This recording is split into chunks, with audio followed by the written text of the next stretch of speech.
Welcome back to Sunrise. Well, yes, we're going to be talking about the budget and several other attendance matters. So we have, what do we call it now? Our own tripartite group, a tripartite panel this morning. So it should be an interesting one. We've got Mr. Ben Akabweze, who is the Director General of the Budget Office. He joins us from our studio in Abuja. Good to see you. Right beside him is Dr. Chris David. Is a tax expert and futurist, a chartered accountant. He's ventured into politics now because he's the presidential candidate of the Liberation Movement. Also, thank you for joining us this morning. And here in Lagos, we've got Dr. Tunji Ogunyemi, who is a budget historian. You may have seen his face a couple of times. He's also a senior lecturer at the Obafemi Awolowo University, Ile-Ife. Thank you for coming on this morning as well, sir. Thank you so much.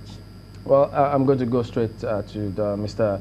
Akabweze, the DG of the Budget Office, about this budget, because whilst we went through the dailies this morning, I mean, the quote that was ascribed to the Senate President, where he was quoted to have said that this budget document is unworkable.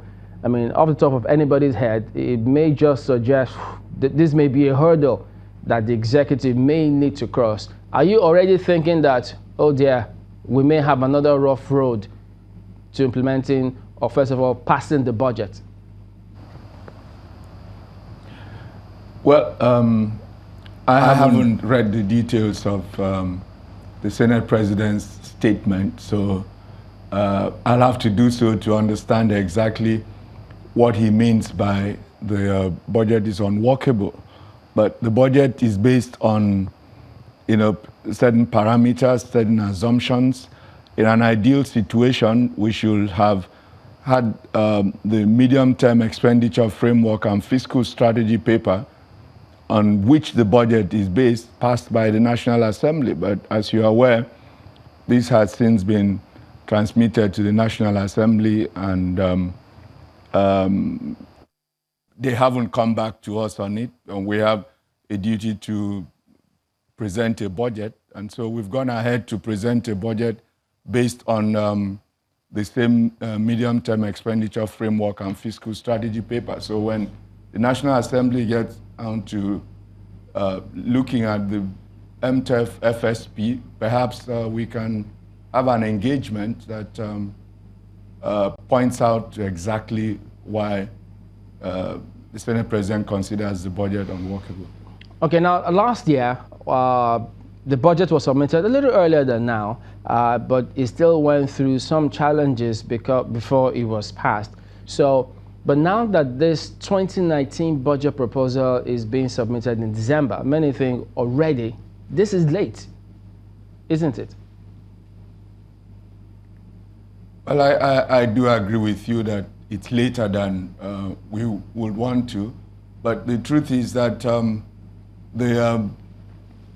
every delay, when the passage of a budget for any year is delayed, invariably it affects the timing for the budget of the following year. I mean, the budget for 2018 was only signed into law on June 20th this year. When you sign the budget June 20th, there's got to be some implementation of that budget before you go back to even the MDAs. I mean, ideally, our budget preparation cycle starts in March. But if by June you haven't passed the budget for the current year, and in March you start engaging MDAs on the budget for the subsequent year, you would look pretty unserious to them.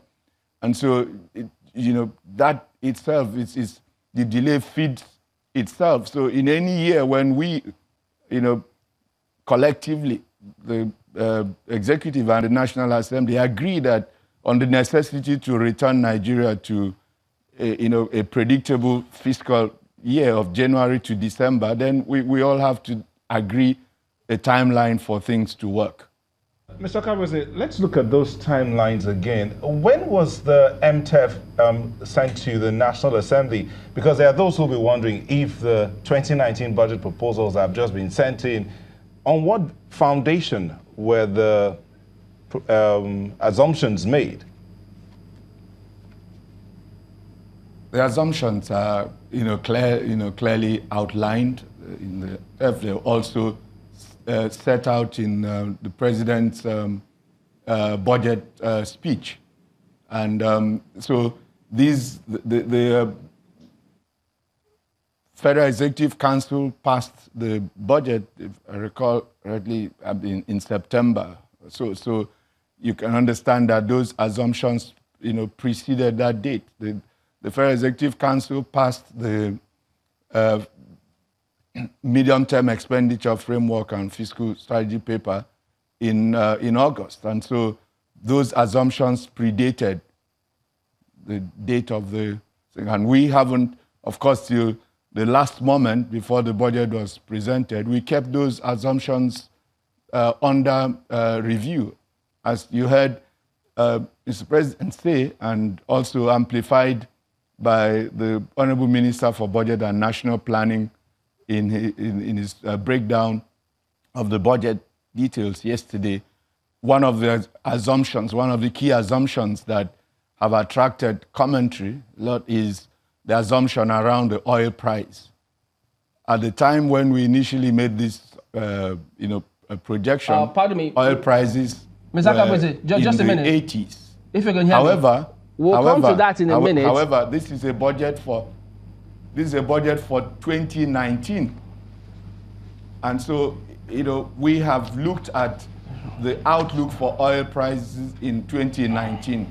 There are, several international oil industry analyst organizations. In particular, you've got Bloomberg, you have what is called the consensus, you have the IEA, all of those people, including leading global investment banks, the World Bank itself, and they all, to date, sustain a projection of at least $70 for oil prices through 2019.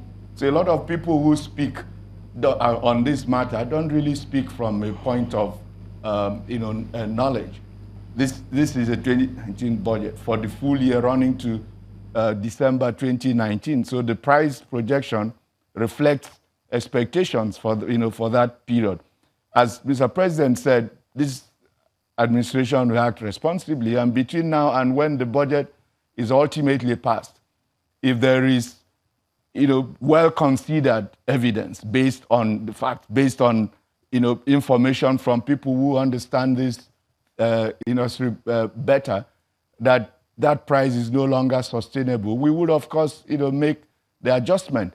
Last year, the budget was submitted based on a $51 per barrel a price. By the time the budget was based on $45 per barrel price.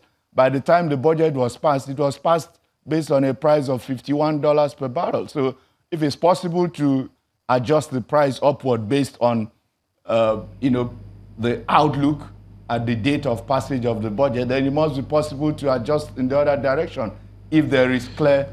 All right, Mr. Kabese, just